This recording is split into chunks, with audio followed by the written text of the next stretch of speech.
નમસ્કાર વિદ્યાર્થી મિત્ર, ડુબી વિક્રમભાઈ યુટ્યુબ ચેનલ પર આપ સૌનું હાર્દિક સ્વાગત છે। તો ફરી આપણે જે અગાઉ ઓલરેડી ભણી ચૂકેલા છે એ ટોપિક એટલે એક્ટિવ પેસિવ વોઇસ પર આપણે ફરી બીજા લેક્ચર સાથે આવી ગયા છે, બરાબર।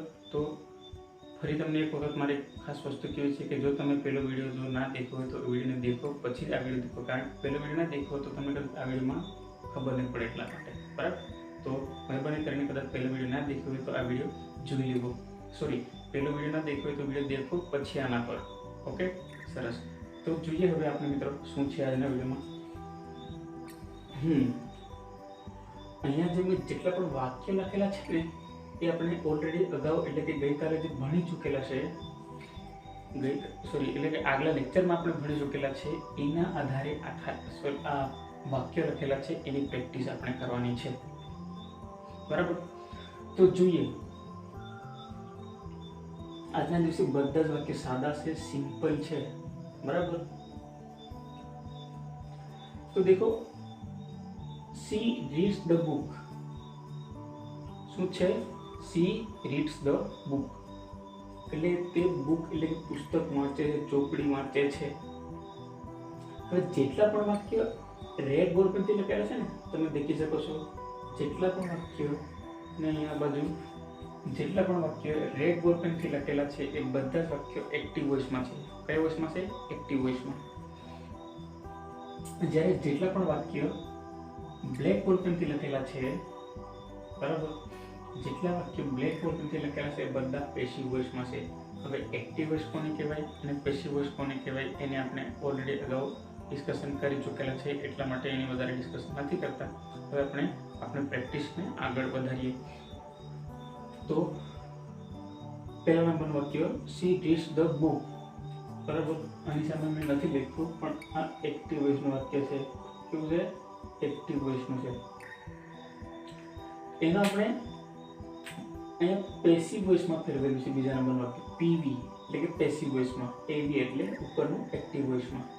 તો પહેલા કામ શું કરવાનું હોય છે? તો આપણે જાણીએ છીએ પ્રમાણે પહેલું કામ કરવાનું છે વાક્યમાં કર્તા કોણ છે એને શોધવાનું। બીજું શું કરવાનું? વાક્યમાં કર્મ કોણ છે એ શોધી લેવાનું। તો વાક્યનો કરનાર કોણ છે તો કે તમને મેં કીધું એ પ્રમાણે શેના વડે પ્રશ્ન પૂછવાનો? કોણ વડે। કોણ એટલે હુ અથવા તો કોણ વડે તમે પ્રશ્ન પૂછશો અને જે જવાબ મળશે એ આપણા માટે કર્તા થશે, બરાબર। તો દેખો સી રીડ ધ બુક, તેની બુક્સ એટલે કે ચોપડી વાંચે છે। કોણ વાંચે છે? હુ। તો દેખો કોને? સી જવાબ મળે છે, એટલે સી આપણા માટે શું થઈ ગયું? સી એ આપણા માટે કર્તા થઈ ગયું। સી એ શું છે આપણા માટે? કર્તા। હવે શું વાંચે છે? વોટ વડે પ્રશ્ન પૂછો તો શું વાંચે છે? તો વોટ વડે પ્રશ્ન પૂછો શું વાંચે છે ભાઈ? તો બુક વાંચે છે। તો બુક એ આપણા માટે શું થઈ ગયું? આ બુક એ આપણા માટે થઈ ગયું શું છે? ઓબ્જેક્ટ। ઓબ્જેક્ટ એટલે કે કર્મ, બરાબર। એટલે સી એ કર્તા છે અને ધ બુક એ કર્મ છે, કર્મ એટલે કે ઓબ્જેક્ટ, બરાબર।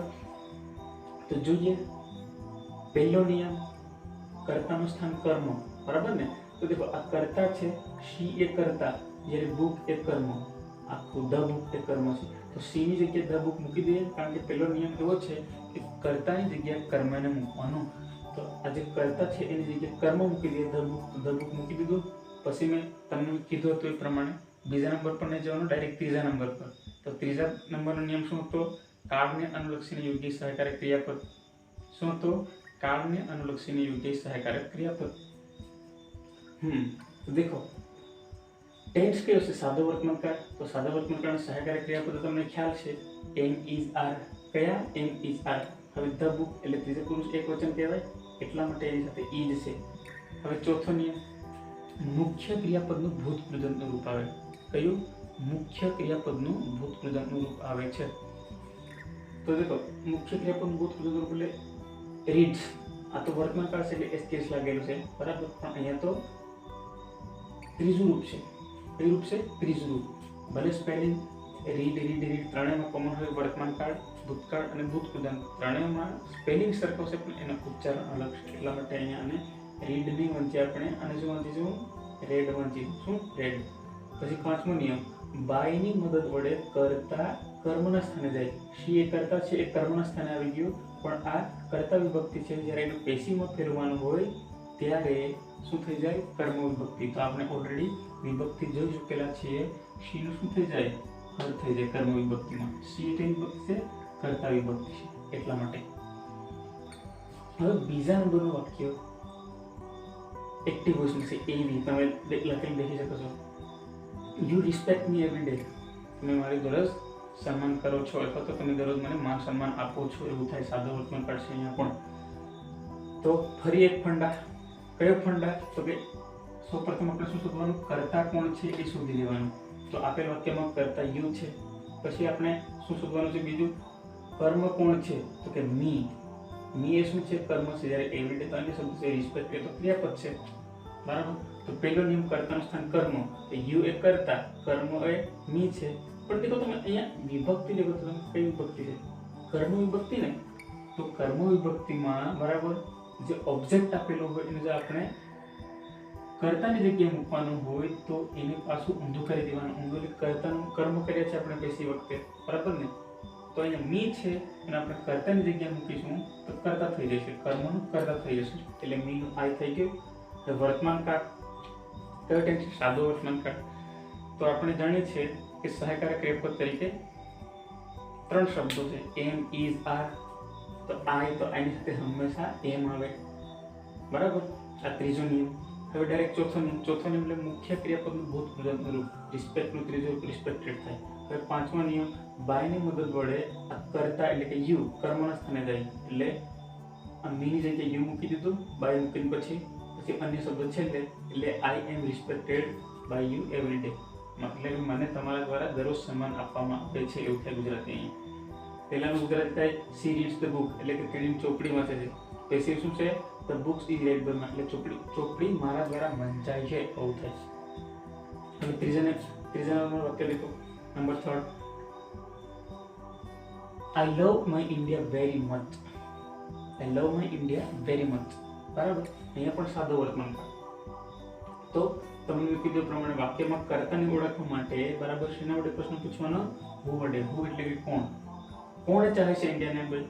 તો કે આઈ. તો આઈ એ શું થયું આપણા માટે? કર્તા થયું, બરાબર. શું? વોટ એટલે કોને? તો કે ઇન્ડિયા. શું થયું ભાઈ? ઇન્ડિયા. My India. માત્ર ઇન્ડિયા નહીં, માય ઇન્ડિયા, આ બધું આવશે ભેગું, બરાબર. આ વેરી મચ એ તો વિશેષણ છે, બરાબર. એટલે કે અહીંયા આપણે અન્ય શબ્દ તરીકે લેવાનું છે વેરી મચ, બરાબર. બંને એક શબ્દ છે, અલગ અલગ નથી. તો આપણે જાણીએ છીએ પ્રમાણે આપણે કર્તા મળી ગયું, કર્મ મળી ગયું. તો પહેલો નિયમ શું કરવાનો? કર્તાની જગ્યાએ કર્મને મૂકવાનું. તો કર્તા આઈ છે, એની જગ્યાએ કર્મ મૂકી દઈએ તો માય ઇન્ડિયા થઈ ગયું ને. અહીંયા આપણે એક શબ્દ છૂટી ગયેલો છે, માય થશે, માય ઇન્ડિયા. આપણે જાણીએ છીએ પ્રમાણે પહેલો નિયમ લાગુ કરીએ એના પછી આપણે ડાયરેક્ટ બીજા નિયમ પર જવાનું. પહેલો નિયમ લાગુ કરવાનો, એના પછી બીજા નંબર પર, બીજો નહીં, ત્રીજા નંબર પર. ત્રીજો નિયમ શું કહે છે? કાળને અનુલક્ષીને યોગ્ય સહાયકારક ક્રિયાપદ મૂકવાનું. શું? કાળને અનુલક્ષીને યોગ્ય સહાયકારક ક્રિયાપદ મૂકવાનું. તો દેખો, સાદો વર્તમાન કાળ અને પછી માય ઇન્ડિયા. માય ઇન્ડિયા જે ત્રીજો પુરુષ એક વચન કહેવાય, એટલે એની સાથે ઇઝ આવે. પછી ચોથો નિયમ આપણે જાણીએ છીએ પ્રમાણે મુખ્ય ક્રિયાપદનું ભૂતપૂર્વનું રૂપ આવે, લવ એનું લવ્ડ થાય. પછી પાંચમો નિયમ, બાયની મદદ વડે આ કર્તા છે એ કર્મના સ્થાને જાય, બરાબર. પણ આ કર્તા વિભક્તિ છે એને આપણે કર્મમાં ફેરવી દેવાનું છે, એટલે આઈનું મી થાય, વેરી મચનું વેરી મચ, અન્ય શબ્દ. ઓકે. તો આઈ હોપ તમને 1 થી 3 સુધીનો વાક્ય ખ્યાલ આવી ગયો હશે. હવે આપણે આવીએ ચોથા નંબરનું વાક્ય. કયા નંબરનું વાક્ય છે? ચોથા નંબરનું વાક્ય. હા, 1 થી 3 નંબરના વાક્ય ખાને સાદા વર્તમાન કાળના છે, યાદ રાખજો. વાક્ય દીકરી તમને ખ્યાલ આવી જવું જોઈએ. 1 થી 3 નંબરના વાક્ય સાદા વર્તમાન કાળના છે. હવે ચોથા નંબર પર આવો. કયો નંબર? ચોથો. તો દેખો, એક્ટિવ વોઇસમાં છે she is reading a book.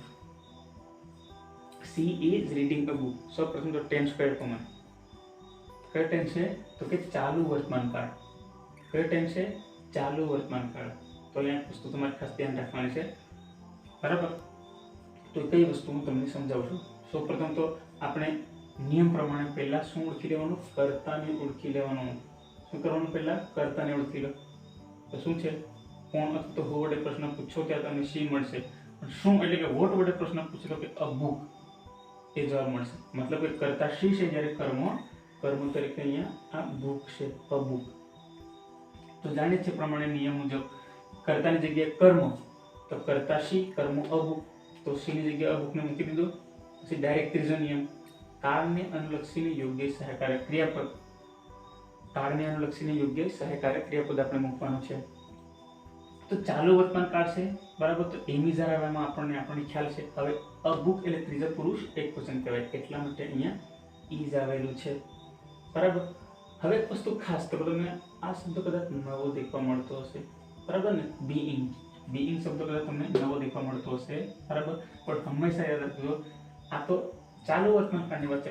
કોઈ પણ ટેન્સ હોય, બરાબર, ટેન્સ કોઈ પણ હોય, પણ જો ચાલુ હોય ને તો હંમેશા બીઈંગ લાગશે. પણ ક્યારે પેસિવમાં ફેરવતી વખતે કોઈ પણ ટેન્સ હોય, કે પછી ચાલુ વર્તમાન કાળ હોય, ચાલુ ભવિષ્યકાળ હોય, કે પછી ચાલુ ભૂતકાળ હોય, બરાબર, બધામાં પેસિવમાં ફેરવતી વખતે એમાં બીઈંગ આવશે, 100% ચોક્કસ છે. ઓકે, તો અ બુક ઇઝ પછી બીઈંગ લગાડી દેવાનું છે. બીઈંગ પછી ચોથો નિયમ, તો કે મુખ્ય ક્રિયાપદનું ભૂતકૃદંતનું રૂપ આવે. પછી બાયની મદદ વડે કર્તા કર્મના સ્થાને જાય, કર્તા સી છે, બરાબર. કર્તા વિભક્તિ એનો આપણે કર્મમાં એટલે કર્તા સીનું અર્થ થાય. ઓકે, પછી પાંચમા પર આવો, ધે વર વોચિંગ ટીવી નાઉ. આ પણ ટેન્સ તમે જાણી શકો એમ છો, ઓળખી લીધો છે ટેન્સને, ચાલુ વર્તમાન કાળ છે, બરાબર. હવે તમને કદાચ મને લગભગ જરૂરી નથી લાગતું કે તમને દર વખતે આપણે કર્તા કોણ છે, કર્મ કોણ છે તમને ખ્યાલ આવી જવું જોઈએ. આ ધ્યેય ખરું ને, ધ્યેય એ આપણા માટે શું છે, ધ્યેય એ કર્તા છે. જ્યારે ટીવી, બરાબર, ટીવી એ શું છે, આપણા માટે કર્મ છે. ટેન્સ કયો, તો કે આપણે જાણીએ છીએ મુજબ ટેન્સ ચાલુ વર્તમાન કાળ. તો પહેલા શું લખવાનું હોય, કર્તાની જગ્યાએ કર્મ, એટલે ટીવી પહેલા આવે. ટીવી પહેલો નિયમ, કર્તાની જગ્યાએ કર્મ, તો કર્મ લખી દો ટીવી. પછી ડાયરેક્ટ ત્રીજો નિયમ, કયો ત્રીજો નિયમ, તો ત્રીજો નિયમ શું કહે છે, કાળને અનુલક્ષીને યોગ્ય સહાયકારક ક્રિયાપદ મૂકવામાં આવે છે. શું, કાળને અનુલક્ષીને યોગ્ય સહાયકારક ક્રિયાપદ મૂકવામાં આવે છે.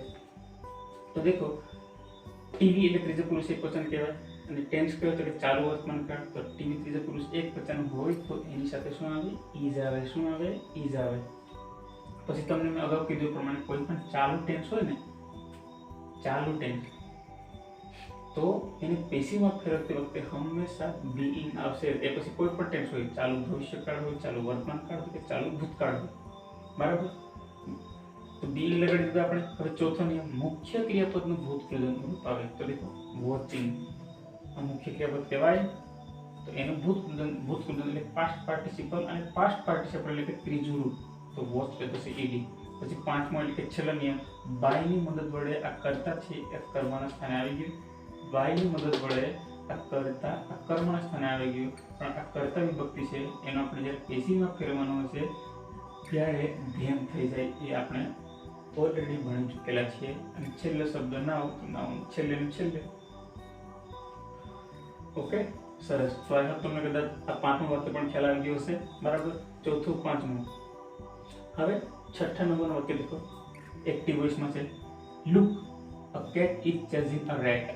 બરાબર, વાક્યને દેખીને તમે જાણી ગયા છો કે ટેન્સ કયા છે, બરાબર, કયા પ્રકારનો ટેન્સ છે. જો કે ચાલુ વર્તમાન કાળ છે, બરાબર, કારણ કે તમે દેખી શકો છો લુક, અને ટેન્સમાં પણ તમને ભણાશે look, watch, see, listen, hear અને રન જેવા શબ્દો જો અલ્પ વિરામ આવે તો વાક્યમાં અથવા ખાલી જગ્યામાં ચાલુ વર્તમાન કાળ આવે છે. આ વસ્તુની આપણે ઓલરેડી જ્યારે ટેન્સ ભણતા હતા ત્યારે વાત કરી ચૂકેલા છીએ, બરાબર ને. દેખો, look a cat is chasing a rat, મતલબ કે દેખો અથવા તો જુઓ, કેટ એટલે બિલાડી ને, બિલાડી કોનો પીછો કરી રહી છે, ભાઈ રેટ. રેટ એટલે ઉંદરનો પીછો કરી રહી છે. કોણ, તો કે બિલાડી, બરાબર. તો કોણ વડે પ્રશ્ન પૂછશો તો તમને અહીંયા કેટ દેખવા મળશે. પણ શું એમ વડે પ્રશ્ન પૂછશો, મતલબ કે શું એટલે કે વોટ વડે પ્રશ્ન પૂછશો તો તમને અહીંયા રેટ જવાબ મળશે. એનો મીનિંગ શું થયું, કેટ એ આપણા માટે શું છે, વર્બ નહીં, સબ્જેક્ટ. સબ્જેક્ટ એટલે કર્તા છે. જ્યારે રેટ એ આપણા માટે કર્મ છે. તો નિયમ પ્રમાણે પહેલા શું મૂકવાનું હોય, કર્તાની જગ્યાએ કર્મ. અરેટ એ કર્તા અને અરેટ એ કર્મ છે. તો કેટની જગ્યાએ અરેટને મૂકી દઈએ. હા, લુકનું લુક તો મૂકવાનું છે, અને એ શબ્દો પાંચ આગળ છે એટલે. પછી દેખો, કેટની જગ્યાએ અરેટ મૂકી દીધું. ડાયરેક્ટ ત્રીજો નિયમ, કાળને અનુલક્ષીને યોગ્ય સહાયકારક ક્રિયાપદ મૂકવામાં આવે છે. તો કાળ કયો છે ભાઈ, તો કે ચાલુ વર્તમાન કાળ, बराबर ने। अ केट એટલે ત્રીજો પુરુષ એકવચન, સોરી રેટ એટલે ત્રીજો પુરુષ એકવચન કહેવાય। પછી બીઇંગ લાગે, અગાઉ મેં તમને સમજાવ્યું પ્રમાણે, બરાબર। પછી ચોથો નિયમ મુખ્ય ક્રિયાપદનું ભૂત કૃદંત રૂપ આવે છે, જેનું ચાર્જ। પછી પાંચમો બાયની મદદ વડે કરતા કર્મના સ્થાને જાય। આ કેટ છે એ બાય પછી આવે છેલ્લે। ઓકે, તમને અહીંયા પણ ખબર પડી હશે। હવે 7મા નંબરનું વાક્ય છે, કયા નંબરનું વાક્ય? 7મા નંબરનું વાક્ય। I have read this novel. I have read this novel. સૌપ્રથમ તો ટેન્સ તમે ઓળખી લીધો હશે, પૂર્ણ વર્તમાન કાળ છે। કયો ટેન્સ છે? પૂર્ણ વર્તમાન કાળ। કયો ટેન્સ છે ભાઈ? પૂર્ણ વર્તમાન કાળ છે ટેન્સ, બરાબર ને। ટેન્સ એ પૂર્ણ વર્તમાન કાળ છે। ઓકે, હવે દેખો કોઈ ચાલુ ટેન્સ હોય તો શું લાગે છે? પેસિવમાં ફેરવતી વખતે બીઇંગ લાગે। એવી જ રીતે કોઈ પણ પૂર્ણ ટેન્સ હશે, કેવો ટેન્સ? પૂર્ણ ટેન્સ હશે, બરાબર, તો એને આપણે પેસિવમાં ફેરવતી વખતે શું લાગશે? બીન લાગશે। શું લાગશે? બીન લાગશે। ચાલુ ટેન્સ હોય શું લાગે? બીઇંગ લાગે। શું લાગે? બીઇંગ। કોઈ પણ પૂર્ણ ટેન્સ હશે એનું પેસિવમાં શું લાગે? તો કે બીન લાગે। તો જોઈ લઈએ। પહેલા તો તમને ખ્યાલ છે કર્તા અને કર્મ પહેલા ઓળખી લેવાનું। શું કરવાનું? કર્તા અને કર્મને પહેલા ઓળખી લેવાનું, બરાબર। તો અહીંયા આઈ શું છે? કર્તા। ધીસ નોવેલ શું છે? કે કર્મ, બરાબર। તો આઈની જગ્યાએ ધીસ નોવેલ લખી દીધું ધીસ નોવેલ, બરાબર। પછી કાળને અનુલક્ષીને યોગ્ય સહાયકારી ક્રિયાપદ તો કે પૂર્ણ વર્તમાન કાળ છે। ધીસ નોવેલ એટલે ત્રીજો પુરુષ એકવચન કહેવાય એટલે હેઝ આવ્યું। હવે પૂર્ણ ટેન્સ છે એટલા માટે બીન મૂકવાનું। પછી મુખ્ય ક્રિયાપદનું ત્રીજું રૂપ, પછી બાયની મદદ વડે કરતા કર્મના સ્થાને આઈ છે, બરાબર। શું છે? આઈ છે। હવે આજે તમને દેખી શકો છો આ વાક્યનું છે, બરાબર। 14મા નંબરનું વાક્યનું આ નીચેનું છે એટલા માટે એને નથી દેખાતું છે। હવે અહીંયા દેખો 8મા નંબરનું વાક્ય, they have planned a party, બરાબર। they have planned a party મતલબ એ લોકોએ પાર્ટીનું આયોજન કર્યું છે, તે લોકોએ પાર્ટીનું આયોજન કર્યું છે, એવું છે, પૂર્ણ વર્તમાન કાળ છે, બરાબર। તો દેખો they ખરું ને અહીંયા, આ they શું છે? તો કે કરતા, બરાબર। અ પાર્ટી એ શું છે? અ પાર્ટી એ કર્મ છે, કર્મ એટલે કે ઓબ્જેક્ટ છે, બરાબર। તો ધેની જગ્યાએ અ પાર્ટી લખી દીધું। પેલા નિયમ પ્રમાણે કર્તાનું કર્મ એટલે કે કર્તાનું સ્થાન કર્મ લે છે, તો કર્તાની જગ્યાએ પાર્ટી લખી દીધું। પછી ડાયરેક્ટ ત્રીજો નિયમ કાળને અનુલક્ષીને યોગ્ય સહાયકારી ક્રિયાપદ મૂકવામાં આવે છે। કાળને અનુલક્ષીને યોગ્ય સહાયકારી ક્રિયાપદ મૂકવામાં આવે છે, તો પૂર્ણ વર્તમાન કાળ છે, અ પાર્ટી એટલે ત્રીજો પુરુષ એકવચન કહેવાય, બરાબર, એટલે હેઝ આવે। પછી તમને મેં કીધું પણ કોઈ પણ પૂર્ણ ટેન્સ હોય એ પછી પૂર્ણ ભૂતકાળ હોય, પૂર્ણ વર્તમાન કાળ હોય, પછી પૂર્ણ ભવિષ્યકાળ હોય, પણ ટૂંકમાં પૂર્ણ ટેન્સ હોય એનું જ્યારે આપણે પેશીમાં ફેરવતા હોઈએ છીએ ત્યારે બીન મૂકવાનું। પછી ચોથો નિયમ કે મુખ્ય ક્રિયાપદનું ભૂત કૃદંતનું રૂપ, અને પાંચમો નિયમ બાયની મદદ વડે આ કર્તા છે એ કર્મના સ્થાને જાય, પણ આ છે કર્તા વિભક્તિ, તો એનું પેશીમાં કર્મ વિભક્તિમાં ફેરવી દેવાનું। હવે 9મા નંબરનું વાક્ય, વી ઇન્વાઇટેડ હિમ, ટેન્સ કયો છે ભાઈ? તો કે સાદો ભૂતકાળ તમે દેખી શકો છો, માત્ર ને માત્ર અહીંયા ભૂતકાળનું રૂપ આપેલું છે। માત્ર ભૂતકાળનું રૂપ હોય ત્યારે એ હંમેશા કયો ટેન્સ હોય? સાદો ભૂતકાળ હોય। વી ઇન્વાઇટેડ હિમ એટલે અમે તેઓને શું કર્યું ભાઈ? ઇન્વાઇટેડ એટલે આમંત્રણ આપ્યું। તો તમે દેખી શકો છો વી એ શું છે અહીંયા? કર્તા। હિમ એ શું છે અહીંયા? વી એ કર્તા, હિમ એ કર્મ છે, બરાબર। તો અહીંયા હિમ છે, શું છે? આ હિમ છે, તો એનું આપણે વીની જગ્યાએ લખી દેવાનું છે। તો પાછું અહીંયા બીજી વિભક્તિ છે, તો તમારે કર્તાની જગ્યાએ મૂકવું હોય તો પછી એનું કર્મને કર્તા વિભક્તિમાં ફેરવી દેવાનું। હિમ એ કર્મ વિભક્તિ છે, એનું કર્તા એ થાય। ટેન્સ કહીએ તો કે ભૂતકાળ, પણ કેવો? સાદો ભૂતકાળ। આપણે જાણીએ છીએ વોઝ વર એ ભૂતકાળમાં આવે સહાયકારી ક્રિયાપદ તરીકે, તો હી એટલે ત્રીજો પુરુષ એકવચન કહેવાય એટલા માટે અહીંયા વોઝ આવ્યું, બરાબર।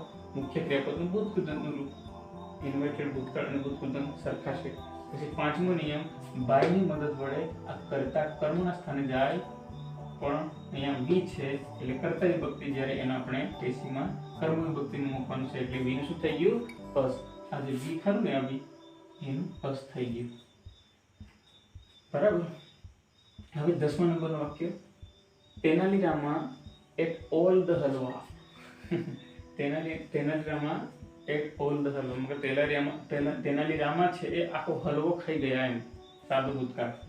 તો તમે જાણી શકો છો ક્રિયા કોણ કરે છે ખાવાની? તો કે તેનાલીરામા, એટલા માટે કરતા શું ખાય છે? ધ હલવા। તો હલવા શું છે? કર્મ છે, તો તો તેનાલી રામાની જગ્યાએ ધ હલવા મૂકી દો પેલા નિયમ પ્રમાણે, એટલે ઓલ ધ હલવા, બરાબર ને, આખું ઓલ ધ હલવા કહું ને એ કર્મ છે અહીંયાથી. પછી ત્રીજા નિયમ પર ટેન્સ કે ભૂતકાળ, પણ કેવું સાદો ભૂતકાળ, તો સાદો ભૂતકાળના સહાયકારી ક્રિયાપદ આપણને ખબર છે કયા કયા, વોઝ અને વર. ઓલ ધ હલવા એટલે ત્રીજા પુરુષ એક વચન કહેવાય એટલા માટે વોઝ આવે, બરાબર. પછી ઈટન, તો કઈ રીતે, તો કે મુખ્ય ક્રિયાપદનું ભૂત કૃદંત રૂપ, બરાબર, મુખ્ય ક્રિયાપદનું ભૂત કૃદંત રૂપ. અને પાંચમો નિયમ, બાયની મદદ વડે આ જે કર્તા છે તેના લીધામાં એ કર્મના સ્થાને જાય, મતલબ કે બાયની મદદ વડે કરતા કર્મના સ્થાને, એટલે અહીંયા અન્ય શબ્દો છે જ નથી, બરાબર ને, એટલે બાય તેના લીધામાં, એટલે all the halwa was eaten by તેના લીધામાં. હવે 11મા નંબરનું વાક્ય એક્ટિવિટીમાં, Nidhi was singing a song then. Tense કયો છે? Nidhi was singing a song then. કયો ટેન્સ છે? તો કે ચાલુ ભૂતકાળ છે, બરાબર ને. વોઝ કે વર પછી ક્રિયાપદના એન્ડ કયો ટેન્સમાં આવે? તો કે ચાલુ ભૂતકાળમાં આવે. સરસ. તો સોંગ ગાવાની ક્રિયા કોણ કરે છે? નિધિ. શું ગાય છે? તો કે સોંગ્સ, ગીત, બરાબર ને. એટલે સોંગ્સ ખરું ને, અહીંયા કર્મ છે, જ્યારે આ નિધિ એ કર્તા છે, તો કર્તાની જગ્યાએ કર્મને મૂકવાનું ને, તો નિધિની જગ્યાએ મૂકી દે કર્મ, સોંગ્સ, બરાબર. હવે દેખો, સોંગ્સ એ બહુવચન છે, એક વચન નથી. સોંગ હોય તો એક વચન કે, પણ સોંગ્સ એટલે ગીતો, એમ ગીત નહીં, ગીતો બહુવચન છે. તો આપણે જાણીએ છીએ કે ભૂતકાળમાં, ચાલુ ભૂતકાળમાં વોઝ કવર આવે ને, પણ ત્રીજા પુરુષ એક વચનમાં ત્યારે વોઝ આવે. ત્રીજા પુરુષ એક વચન હોય તો વોઝ આવે, પણ બહુવચનમાં તો વોર આવે, બરાબર. પછી મેં ફરી તમને એક વસ્તુ યાદ કરાવું કે કોઈ પણ ટેન્સ હોય, ટેન્સ કોઈ પણ હોય, બરાબર, પણ જો એ ચાલુ અવસ્થામાં હોય તો હંમેશા પેસિવ વોઇસમાં બીઇંગ લગાડવાનું. અગાઉ આપણે જોઈ ચૂકેલા છીએ. આ તો સેમ. ચોથો નિયમ, મુખ્ય ક્રિયાપદનું ભૂત કૃદંત રૂપ આવે. અને પાંચમો નિયમ છેલ્લો, એટલે કે બાયની મદદ વડે કરતા, એટલે કે આ નિધિ કરતા એટલે ક્રિયાની કરનાર, બાયની મદદ વડે કરતા કર્મના સ્થાને જાય, અન્ય શબ્દ ધ્યાન છેલ્લે, બરાબર. હવે 12મા નંબરનું વાક્ય, when my father came I was watching Dangal. when my father came I was watching Dangal. ચાલુ ભૂતકાળ છે કે જ્યારે મારા પપ્પા આવ્યા ત્યારે હું દંગલ મૂવી જોઈ રહ્યો હતો, આવું થાય. તો આવી કન્ડિશનમાં તમારે શું કરવાનું છે? બરાબર, ચાલુ ભૂતકાળમાં તો સાદું ભૂતકાળ આપેલું છે ને, એ વાક્યને બેઠું લખી દેવાનું, બરાબર. તો when my father came, તો બેઠું લખી દીધું, when my father came લખી દીધું. પછી શું કરવાનું? ચાલુ ભૂતકાળનું વાક્ય છે એને તમારે પેશીમાં ફેરવવાનું છે. હવે અહીંથી તમે નક્કી કરો આમાં કર્તા કોણ છે, કર્મ કોણ છે. તો આઈ એ કર્તા છે, બરાબર, જ્યારે દંગલ એ કર્મ છે.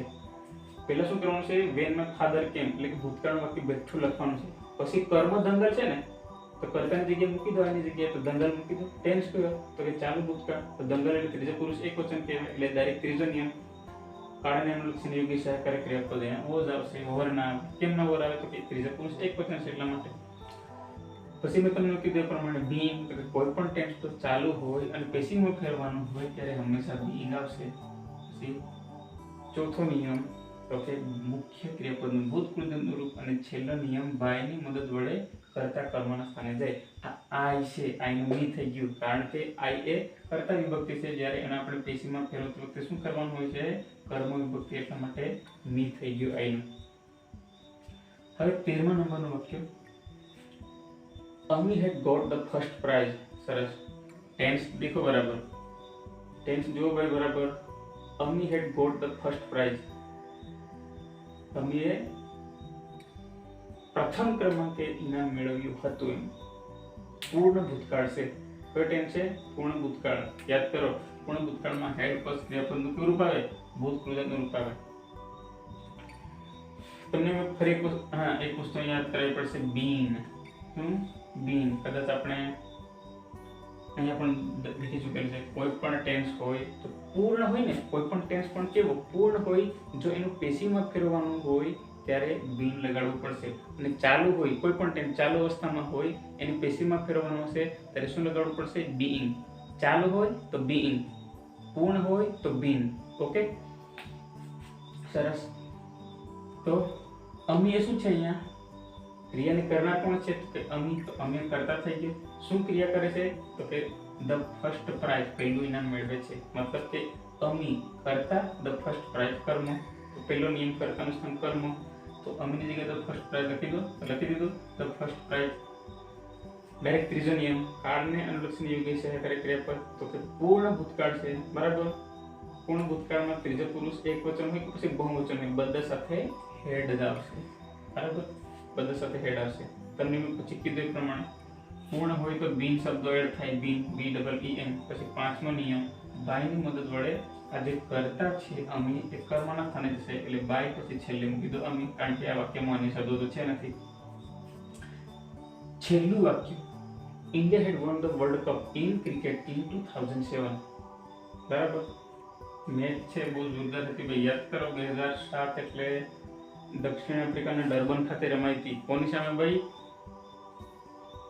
એટલે લગભગ જીતેલું હતું લગભગ ઇન્ડિયા પાકિસ્તાન સામે જીત્યું હતું પણ કદાચ આમાં યુવરાજ સિંહે વર્લ્ડ રેકોર્ડ બનાવ્યો તો કદાચ ખ્યાલ હોય તો ઇંગ્લેન્ડ સામે સ્ટુઅર્ટ બ્રોડને એક ઓવરમાં 6 છક્કા મારીને। ઓકે ખેર એ વાત છોડો આપણે અત્યારે ગ્રામર પર આવી જાઓ। ટેન્સ કયો છે India had won the world cup in cricket in 2007 એટલે કે 2007 માં ક્રિકેટ વર્લ્ડ કપમાં ભારત શું જીત્યું ભાઈ વર્લ્ડ કપ જીતી લીધું। ટેન્સ કયો છે કે પૂર્ણ ભૂતકાળ છે કારણ કે હેડ પછી ક્રિયાપદનું ત્રીજું એટલે પૂર્ણ ભૂતકાળ હોય ને એનું પેસિવ ફેરવવાનું છે આપણે એટલે કે પેસિવનું વાક્ય બનાવવાનું છે।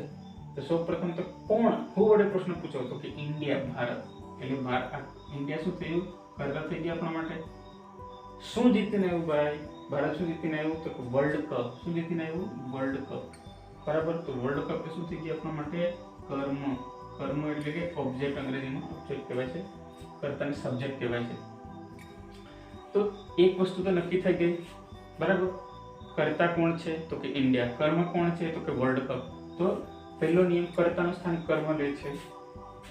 પહેલો નિયમ છે કર્તાનું સ્થાન કર્મ લે છે તો કે ઇન્ડિયા કરતા કર્મ વર્લ્ડ કપ। તો પહેલા શું લખી દેવાનું આપણે વર્લ્ડ કપ લખી દેવાનું ને ધ વર્લ્ડ કપ આપતા આવશે ધ વર્લ્ડ કપ તો લખી દો ઇન્ડિયાની જગ્યાએ આ વાક્ય આનું છે આ વાક્યનું પેસિવ આ છે તો લખી દો ધ વર્લ્ડ કપ પહેલા। પછી डायरेक्ट ત્રીજા નિયમ પર દરેક પર તમારે બીજા પર નહીં જવાનું તમને કીધું પ્રમાણે પહેલો નિયમ અપ્લાય કરવાનો પછી डायरेक्ट ત્રીજો। તો ત્રીજો નિયમ શું છે કાળને અનુલક્ષીને યોગ્ય સહાયકારી ક્રિયાપદ પૂર્ણ વર્તમાન કાળ પૂર્ણ ભૂતકાળ છે પૂર્ણ ભૂતકાળમાં તો હેડ જશે બધા સાથે।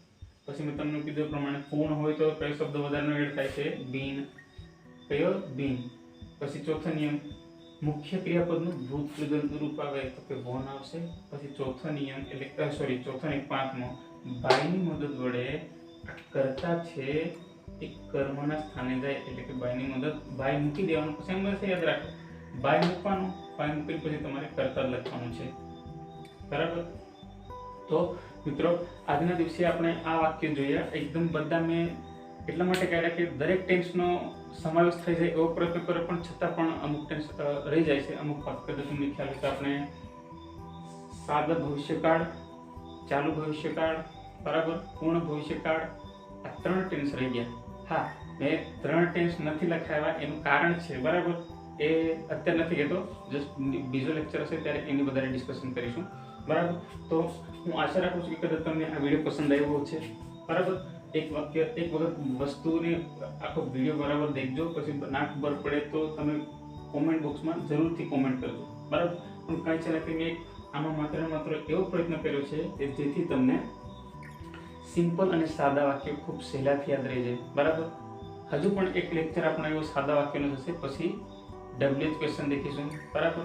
WH ક્વેશ્ચન દેખીશું પછી જે સહાયકારક ક્રિયાપદ વડે જે પ્રશ્નાર્થ વાક્ય બને છે એ જોઈશું એના પછી આપણે પૂર્ણ કૃદંત વાળા વાક્ય બને છે એ જોઈશું એના પછી બે ઇન્ફિનિટિવ અને ઇન્ફિનિટિવ વાળા વાક્ય અથવા તો કોઝલ વર્બ વાળા વાક્ય આવે છે એ વસ્તુ જોઈશું બરાબર। ટૂંકમાં જેટલી પણ વસ્તુ બાકી છે પછી દેખીશું અત્યારે માત્ર તમારે આ સાદા વાક્યો છે એ વાક્યની પ્રેક્ટિસ કરો બરાબર।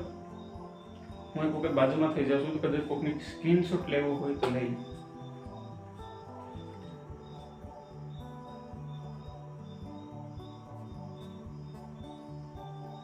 ઓકે।